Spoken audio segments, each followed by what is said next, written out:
ಇವತ್ತು dietitian doctor Rashmi ಅವ್ರ ಅಂಡರಲ್ಲಿ ನಾನು ಪ್ಲ್ಯಾನ್ ತೊಗೊಂಡು 45 ಡೇಸ್ ಆಯಿತು.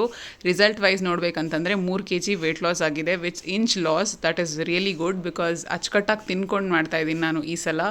ಅನ್ನ ಕೂಡ ತಿಂತಾ ಇರಲಿಲ್ಲ ನಂದು ಹಳೆ ಪ್ಲ್ಯಾನಲ್ಲೆಲ್ಲ, ಬಟ್ ನಾನು ಇವಾಗ ಆರಾಮಾಗಿ ಅನ್ನ ಕೂಡ ತಿಂತಾಯಿದ್ದೀನಿ, ಬ್ರೌನ್ ರೈಸ್ ತಿಂತಾಯಿದ್ದೀನಿ, ವೈಟ್ ರೈಸ್ ತಿಂತಾಯಿದ್ದೀನಿ. ಆ್ಯಂಡ್ ಸೀಡ್ ಸೈಕ್ಲಿಂಗ್ ಕೂಡ ಸ್ಟಾರ್ಟ್ ಮಾಡಿದ್ದೀನಿ ನಾನು, ಬಿಕಾಸ್ PCODಗೆ ಅದು ಬೆಸ್ಟ್ ಅಂತ. ಬಟ್ ಒಳ್ಳೆ ರಿಸಲ್ಟು ಬಂದಿದೆ ಅದು. ಇವತ್ತು ಊಟಕ್ಕೆ ಬ್ರೌನ್ ರೈಸ್ ಮಾಡಿ ಲಿವರ್ ಕರಿ ಮಾಡಿದ್ದೆ, ವಿಟಮಿನ್ ಡಿಫಿಷಿಯನ್ಸಿ ಅಂದ್ರಲ್ಲ ಅಂತ. ನೆನ್ನೆ ನನಗೆ ಕೊಡಗಿಂದ ಒಬ್ಬರು ಮತ್ತು ಮೈಸೂರಿಂದ ಒಬ್ಬರು ಡಾಕ್ಟರ್ ಮತ್ತು ಪೊಲೀಸ್ ಇಬ್ಬರು ನನಗೆ ಪ್ರೋಟೀನ್ ಪೌಡರ್ ಆರ್ಡರ್ ಕೊಟ್ಟಿದ್ರು ಬಲ್ಕಾಗಿ. ಸೊ ಇವತ್ತು ಅದಕ್ಕೋಸ್ಕರ ಫ್ರೆಶ್ ಬ್ಯಾಚ್ ತರಿಸಿ ಅವ್ರಿಗೋಸ್ಕರ ಫ್ರೆಶ್ ಆಗಿ ರೆಡಿ ಮಾಡಿ ಕಳಿಸ್ತಾ ಇದ್ದೀನಿ ನಾಳೆ ನಾನು. ಅದೆಲ್ಲ ಮುಗಿಯೋಷ್ಟರಲ್ಲಿ ಸಂಜೆ ಆಗೋಗಿತ್ತು. ಪಾರ್ಕ್ ಹೋಗೋಣ ಅಂತ ಮಕ್ಕಳನ್ನ ಹೊರಗಡೆ ಕರ್ಕೊಂಡು ಹೋಗಿದ್ದೆ. ಆ್ಯಂಡ್ ತುಂಬ ದಿನ ಆದಮೇಲೆ ಮಸಾಲ ಪುರಿ ಮೇಲೆ ಮನಸ್ಸಾಗ್ತಾಯಿತ್ತು ತಿಂದ್ಬಿಡೋಣ ಇವತ್ತು ಅಂತ 1 ಪ್ಲೇಟ್ ಜಮಾಯಿಸ್ಬಿಟ್ಟೆ. ಆ್ಯಂಡ್ ಇದು ಆ್ಯಕ್ಚುಲಿ ಫೇವ್ರೇಟ್, ಬಟ್ ತುಂಬ ದಿನ ನಾನು ತಿನ್ನೋದೇ ಇಲ್ಲ. ಇವತ್ತು ಒಂದು ದಿನ ತಿಂದೆ ಬಿಕಾಸ್ ಕ್ರೇವಿಂಗ್ ಅಲ್ಲ ಈ ಟೈಮಲ್ಲಿ. ಆ್ಯಂಡ್ ಕುಕುಂಬರ್ ಸಲಾಡ್ ಜೊತೆ 12 kg ಮುಗಿಸಿ ಮನೆಗೆ ಬಂದೆ. ಮನೇಲಿ ಇನ್ನೇನು ಊಟ ಬೇಡ ಅಂತ ಅನ್ನಿಸ್ತಾಯಿತ್ತು. ಸೊ ಇದೊಂದು ಐಸ್ ಆ್ಯಪಲ್ ತೊಗೊಂಬಂದಿದ್ವಿ, ಅದೊಂದು 2 ತಿಂದು ಗೋಲ್ ಕಂಪ್ಲೀಟ್ ಆಗಿತ್ತು.